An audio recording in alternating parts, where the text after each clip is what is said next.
Nerd Takes. Nerd Takes. I'm John. Justin here. We got neighbor Dave and Brian back for another tasting of the Maker's Mark Cellar Age. This is the 2024 release. 2023 was the first one. We've got 2024. A little bit about this one. The aging our whiskey for over 10 years wasn't something we ever did. Not because we didn't believe in it, but because we hadn't found our way of doing it. Maker's Mark Cellar Age defines an older whiskey that's distinctly Maker's. By embracing both the unique impact that our warehouses and cellar maturation have on flavor, we've created an older expression that is richer and more complex whilst, they do use whilst, which I do appreciate, staying true to the founder's taste vision of bourbon without the bite. The 2024 release of Cellar Age is an artistic blend of 12 and 13-year-old barrels to achieve the taste vision for a brighter, fruitier, and more complex Maker's Mark. The age, as it says, it's actually 15% 12-year and 85% 13-year.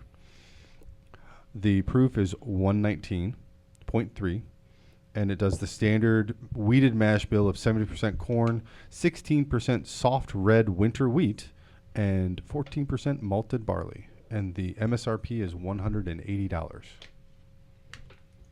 Look at those legs. I'm pumped to try this. Man. We are Maker's Mark's fans. We went to the distillery. We did the tour. I have my 2 dipped bottles at home, and actually, when we were there, they were releasing this. They actually asked. I still tell that story because we went to. That was the first distillery we went to. And they started the tour and they said, "Are you guys here for the festival?" And we said, "What festival?" Yeah. And it was the Kentucky Bourbon Festival was that weekend in Bardstown, and we had no clue. But as part of that, they were releasing. They released this, and I think Four Roses released their 2024 limited edition the same weekend. Yeah. But they were releasing the second version of the Cellar Aged.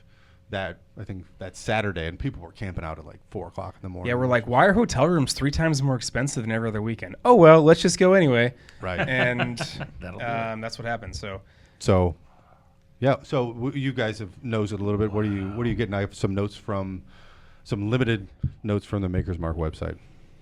Well, so I'll start with the nose. So like it's weird because it's got like a mixture of sweetness, but then also like bitterness. I don't know if bitterness is the right word, but I get sourness, like sourdough bread dough. Okay. Or sourdough, my sourdough starter. Yeah, the sourdough starters. yeah. That's a great way to sum that up. Yep. I smell leather. Mature. Too. I got Leather and I got definitely a leather. lot of leather and vanilla. Shoe for leather, sure. like the Lord and Taylor's shoe department. That's a good pull. Rich Corinthian leather. Rich Corinthian That's leather. totally true. Yeah. Yeah. Yeah, almost like shoe polish. Yeah.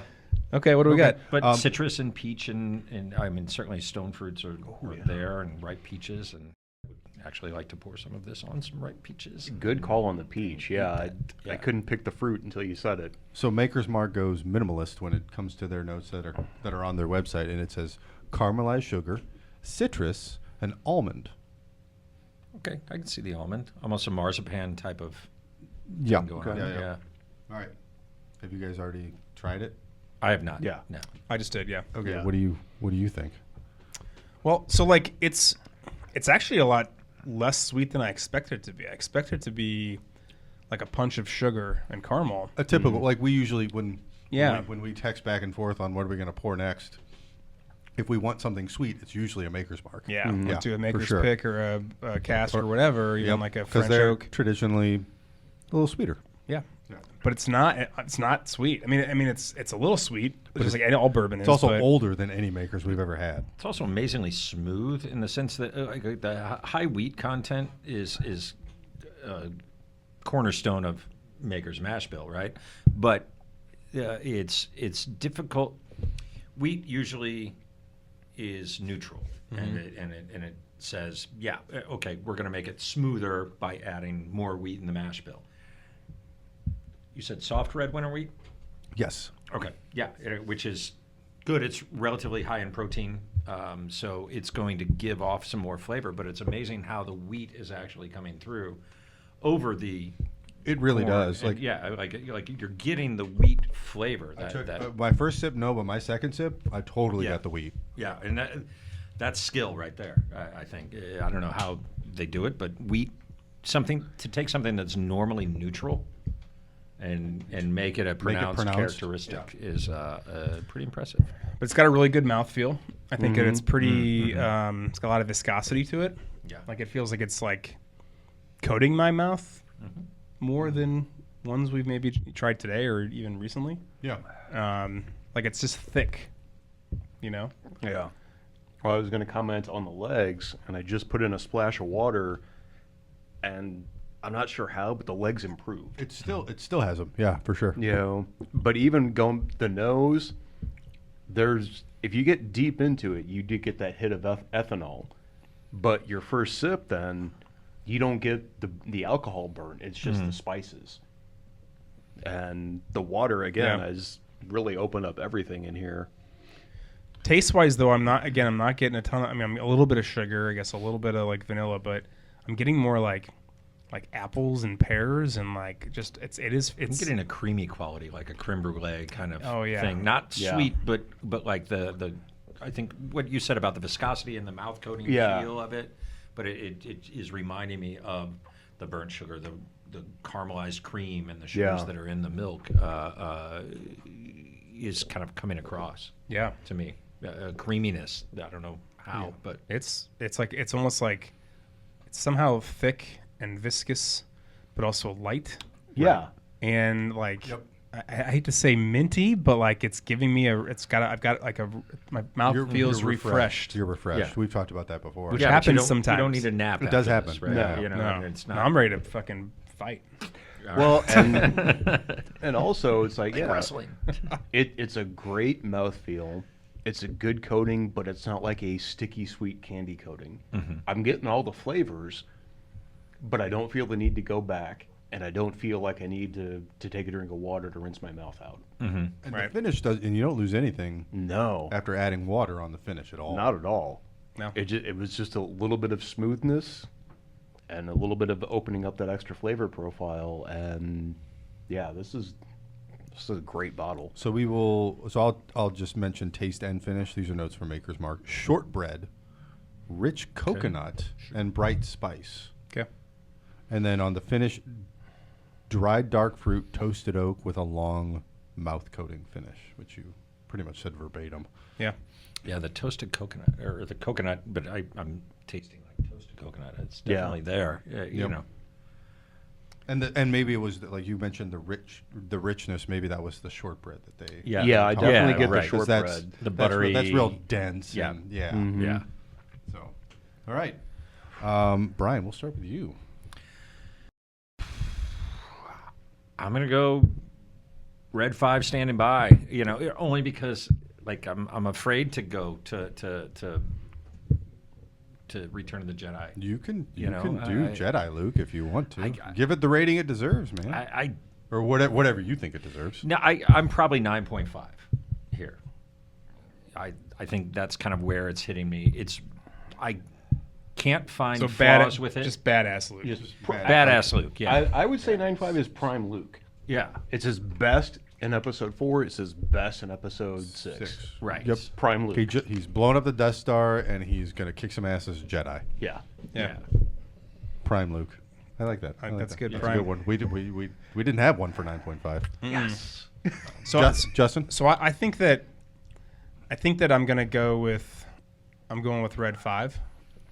I think that if this was, I hate to say it's a $180 bottle, so I kind of expect it to be pretty good, but we've had some bottles that were 180, 200 that were not But this good. this is Not a good. Maker's We've 180. we've discussed Right. them on this show. Right. So I think that like I think me saying it's a 9, I think is speaks to how really good it is. Like Red 5, and I'm not going to say Prime Luke because I have had bottles that are better and or even the same quality and maybe a lower price point. Yeah. Right. Yeah, But yeah. again, this is, I mean, if this was on the shelf for 180, I'd buy it in a fucking heartbeat. Not even for the reason that might be you can resell it or it's hard to find allocated. I would be like, this is a great bottle and I want to have it. Right. Do you think that what you've had that you like better is like that random one-off single barrel that it's like, holy shit. You'll never like find it's the again. unicorn single barrel. Some of those. Yeah. I think it's a mix. I think it's a little bit of both, where like you can find that unicorn single barrel, because I still have two of them. The original, the dog, Blue Note? the Blue Note, Yep. the Dogwood, that 9-year. Yeah. I still have two of Yeah. those. Like that, like unique. Just you literally catch lightning in a bottle. Yeah. But then also some of the other stuff, whether Yeah. it's a limited release or whether it's a Barrel King or something like that, where it's just a release. It's just something that you can find, but it just speaks to you. It could be an Elijah Craig Barrel Proof that just a great release that just hit that checked every single one of your Right. personal boxes. Right. Yeah. Yeah. So yeah, red 5. I'm going to go red 5 as well, just because I don't have the experience that you three have, and I want to leave myself some wiggle room. I mean, if I knew what I was really knew what I was talking about, yeah, it'd be Prime Luke. This is everything I look for in a good bottle of bourbon. I actually think it represents a very good value too. Yeah. Considering what other bourbons And yeah, of this ilk. Yeah, and- especially and you're as talking you about touched really good on, value. I would spend $180 on this bottle if I saw it on the shelf. because you're Because talking I about know now that I've sampled it, it's like this is, and I know my wife would love this as well. Yeah, Right. Yeah. Which sucks because then I lose my bourbon twice as fast. that's the dangers of it. But yeah, you're talking about a limited release. It's they've done it twice, and it's from a very, very well known distillery, and it's But they are something that doing is it super so aged. It's well. older than anything they've ever done before. So they're just kind of trying it out. They're dipping their toes into that ultra exclusive, high aged Yeah. market, just like everybody else is doing. Like you've got Turkey put out the Russell's 15 now. They have the 13, now they're 15. Let's go an extra 2 I've- or 3 years. I've see where heard it they're going to takes do us. that. I've Right. heard the 17 is next, and then they're going to keep going. And yeah, so for me, I will go 8.5. I'll go New Hope Luke. Still a The fantastic voice of reason. a fantastic score. It's a great pour. Again, I agree with all you guys. If I have the opportunity to get this one again, gonna do it because it's fantastic. But I held a little bit back because we kind of touched on it a little bit. Like I've had stuff that is better, that kind of speaks to me a little bit more for what I'm looking for, and yeah, but still a fantastic pour. Justin, So I'm typically a little bit of a curmudgeon. yes, Frugal. Frugal. little bit. frugal, Frugal. yeah, Right? A curmudgeon, a frugal curmudgeon. a frugal curmudgeon. Not quite Ebenezer Scrooge, but close. Pretty darn close. He's like Scrooge No, not Scrooge McDuck. Just kidding. Yeah. But see, this is funny, and Brian, you touched on this. I get everything with this. Like, I love the mint. I love the, it's. And Brian, you touched on this when you said 180 is worth it, and I literally wrote on my sheet, like, I'm price conscious. This is the best bang for the buck that I've seen in a while. I would gladly pay $180 for this. I want to have a bottle of this, so that's going to happen.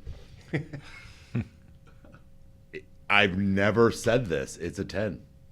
Wow. Straight up 10. I love Straight up this. Jedi, Straight up Jedi Jedi. Luke. I'm so afraid to say that, This what is if I taste crazy. something better tomorrow, This You can say it. Yeah. 100% in my now. There's been other stuff we've tasted that's very, very good, but I'm like, this is right in my wheelhouse. Of it's not.